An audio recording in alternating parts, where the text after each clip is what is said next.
Welcome to the hour where spirits are feeling high. Mocktail hour with Anastasia beneath the sober sky. Shaking up the juices, flavors come alive. No need for a cork, fun straight from the jive.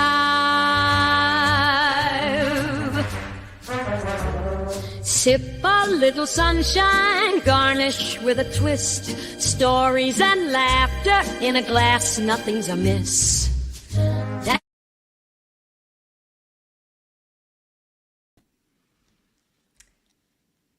Hello. Happy Friday. Happy Friday, everybody. It feels weird to be here so early. It's noon. It's 12. Usually I start these at about 4:30 Eastern Standard Time on Fridays, but it is summer. I'm a mom. I have 2 kids. I'm a little frazzled. It's a busy summer, and I'm working around the improv dance that is family, and it's a great summer. Today, actually, we decided we have some plans this afternoon, so I thought, well, why don't I pop on at noon and just keep this this little habit I'm building going of going live, talking about topics related to living your best life, living a potentially sober life if that's right for you, and being here for you guys. And if you want to comment, please do. Let me know you're here. I realize a lot of people are in work right now, and so I may be talking to myself, and that's totally cool. You are welcome to watch this at your leisure, and no worries at all. So I had a crazy week. The craziest thing that happened to me this week is I got locked into a condo with a buyer that I was showing the property to. That has never happened before. And it was nothing, it was a fluke. There was a storm door that closed. It's pretty heavy close, and it closed right behind us as normal. I left the big wooden heavy door open, and the storm door closed. We didn't realize this till we went to leave. My buyer went to jiggle the handle to open the door, and it would not budge. We were stuck in that condo for about a half hour. Luckily, we were next door to the maintenance area. We were able to wave some people over. My husband showed up. The property manager showed up. We had some people come help us, but what a crazy experience. I'm happy to say it still worked out with my buyer. He was a very pleasant client to work with, and he was very understanding about the whole situation, and actually went under contract last night. So I'm pretty happy right now. Very excited for him, and it's always nice for me as well, because I am a realtor who, works exclusively on commission. So, usually it's a good sign when you go under contract. It's not the end of the game, but it's a good sign that you're at least in the running for happy ending to the whole experience. So anyway, today I am drinking, plain and simple, the most wonderful drink on earth, water. It's delicious. We actually have a little system in our house. I'm pretty picky about chemical exposure. I try to reduce exposure to toxins as much as I can, to a reasonable extent. I'm not crazy about it, but water is important. In Florida, we don't have the greatest drinking water. And so we have this portable spring water thing. They deliver these huge bottles to us each week, and it just comes out of this nice little machine. So I love it. It's really good water. So yeah, today my fancy mocktail drink is water. Very good. All right. So today I don't have any music, instruments today. I'm just going to be talking to you about a topic that was brought up to me recently by one of the people that comes in to these meetings, to these events and shows. There we go. It's a show. And she asked me in a message, what is the difference between a habit and an addiction?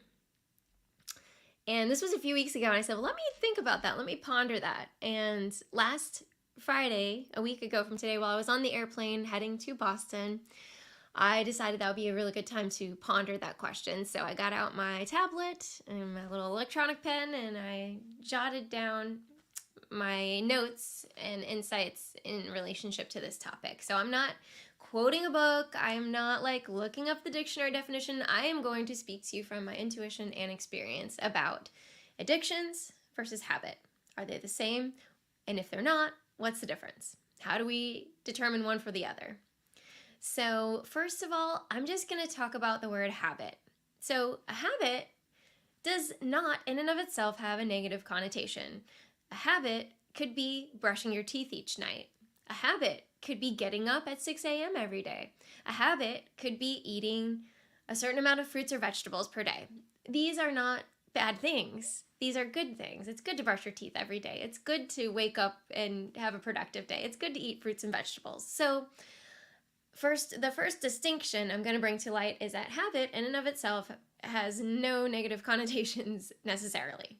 It could be something really good.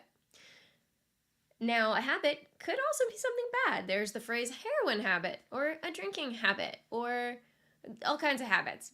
There's habits, right, that do not have good connotations, that you don't want necessarily people to say about you or to have, right? So a habit could be good or could be bad. So we'll just say that's our first little distinction here. Now, on the other hand, we have addiction. An addiction, and you can argue with me in the chat if you like, I think addiction has an inherently negative connotation. An addiction usually means that there's something that you don't have control of that's controlling you. An addiction sounds like you're out of control to some extent. To some extent, that a habit is running your life. So I think our distinction here, first distinction, a little more nuance to the one I just made about habits can be good, habits can be bad. We're going to add this distinction. So I guess it's second distinction, is that so a habit can be good or bad, but I think addictions usually assume to be bad. Okay. So I created a little definition of addiction. Addiction is a habit that has become unmanageable. So I like this. I thought this was a pretty simple definition of an addiction. Addiction is a habit that has become unmanageable. So it's not a habit like brushing your teeth once per day. Maybe an addiction with brushing your teeth would be you're brushing your teeth 50 times per day.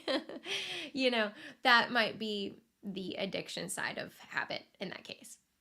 And I think a really nice way to look at this whole thing, if you're a visual person, I definitely am, I like you to imagine a spectrum. So a line, 2 arrows on the end, or 2 points on the end, however you want to think about it. On one end, we have chaos. On the other end of the spectrum, we have order.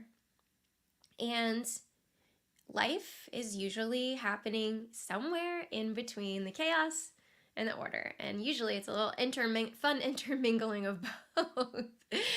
And so if you think of a movie, like any movie you see, it's not going to be all like everything that happens is ordered and nothing happens. There's no conflict. You know, the movie, just the person wakes up, goes to the coffee shop, comes home and takes a nap, and then they go to bed. Like, that's not going to make an entertaining movie. And that's not usually what our lives are like either. There's usually a lot of stuff that happens in between. And as humans, we try to maintain order over our environment, over ourselves. And we hope that things will happen to us in a way that makes sense. But sometimes it doesn't. Then sometimes there's a bit or a lot of chaos. And so I think life occurs on this spectrum of chaos to order. And one way to think about is something, an addiction, like has this habit become unmanageable? Is your life more on the chaos end of the spectrum? Are you delving into chaos more? Someone could be very, very happy, I think, 3/4 of the way to order. Maybe they're, 75% of the way ordered, and maybe their life is 25% chaos, Like having a family can be a little bit of chaos, but it can be fun chaos. It can be productive chaos and life nourishing chaos. So I think there's a spectrum. And especially as a creative person, I'm familiar with the interplay between order and chaos. I don't want everything to be boring, you know. Too much order can be boring, and we're in life, we have a variety of experiences. So, okay, I hope that's helpful. Think about that. Keep that in mind, the chaos to order spectrum, which I totally made up. So I think I wrote down tension. With tension, chaos can bring interest, but too much chaos and everything falls apart. So, yeah. All right, next, I'm going to give you a list of questions you can ask yourself about any habit in your life. And you can ask yourself if this habit is an addiction, if this habit is leaning toward the negative, or is this habit okay?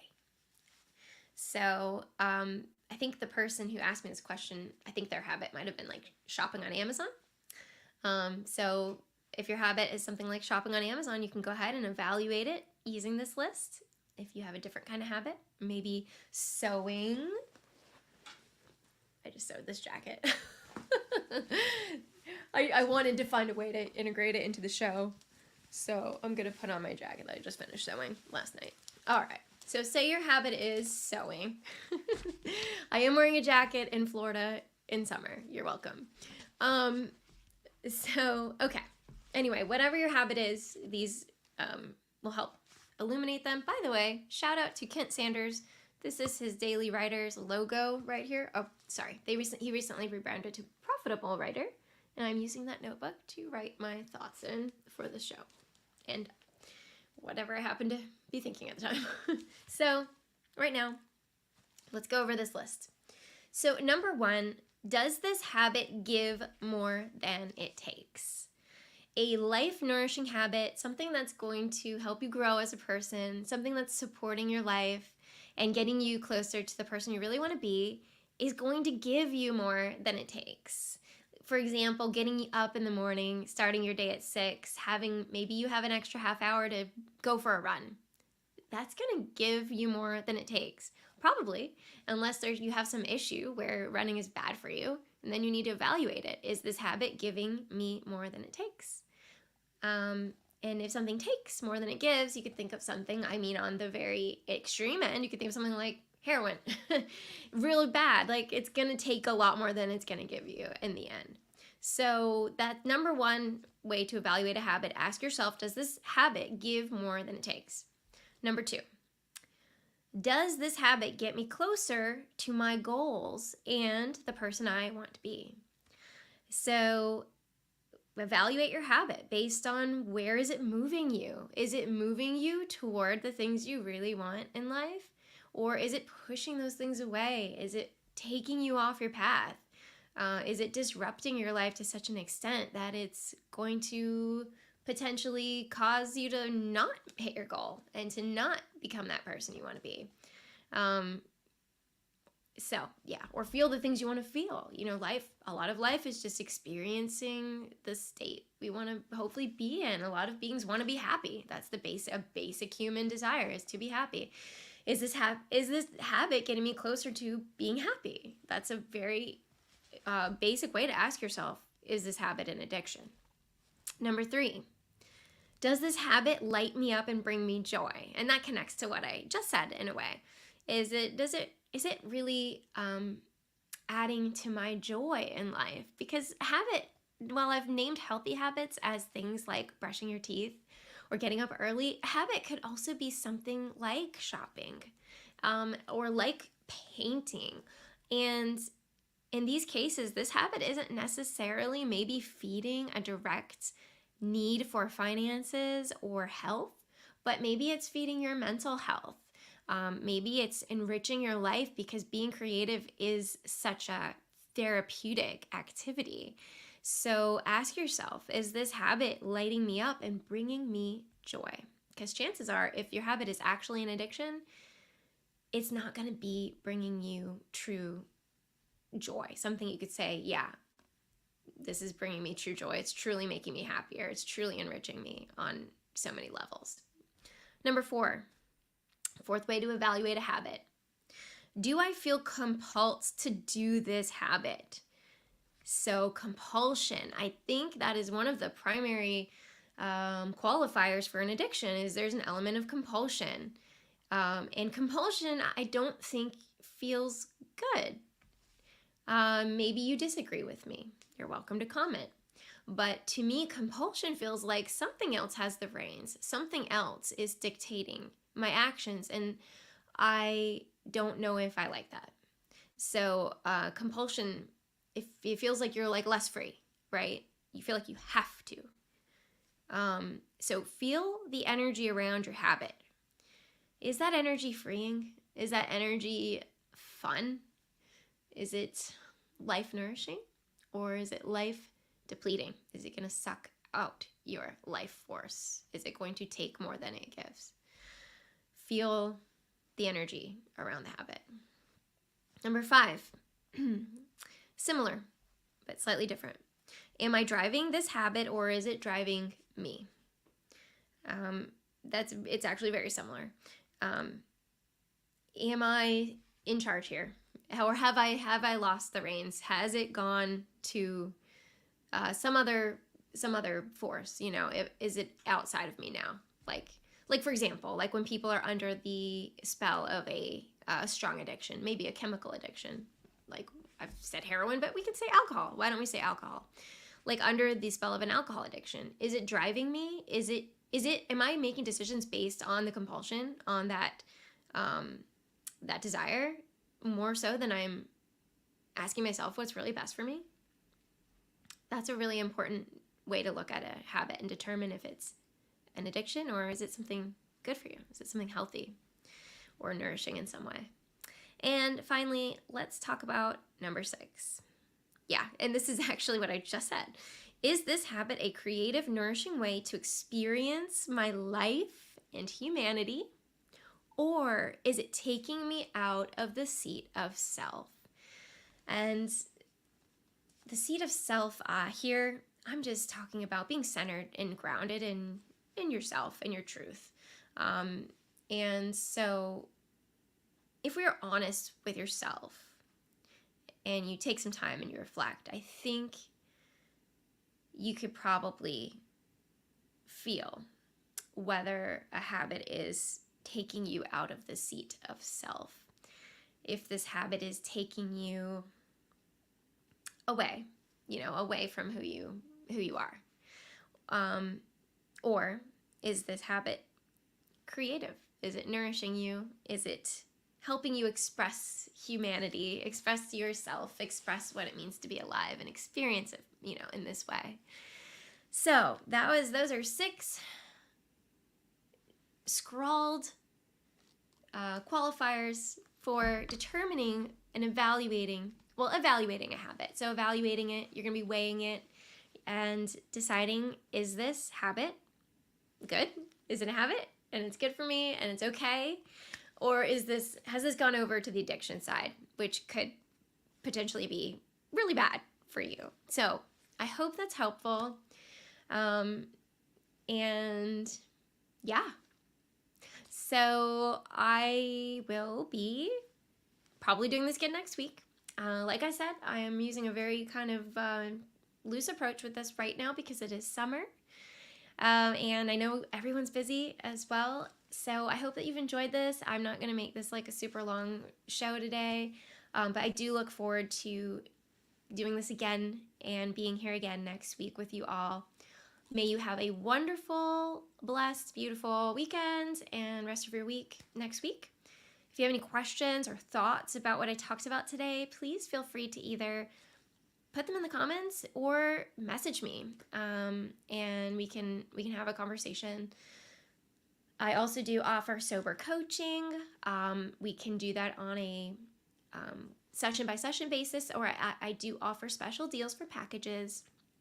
And reach out to me if you're interested in that. I would love to explore if that's a journey that would make sense for us to take together. Have a great day. I'll see you soon. Bye-bye.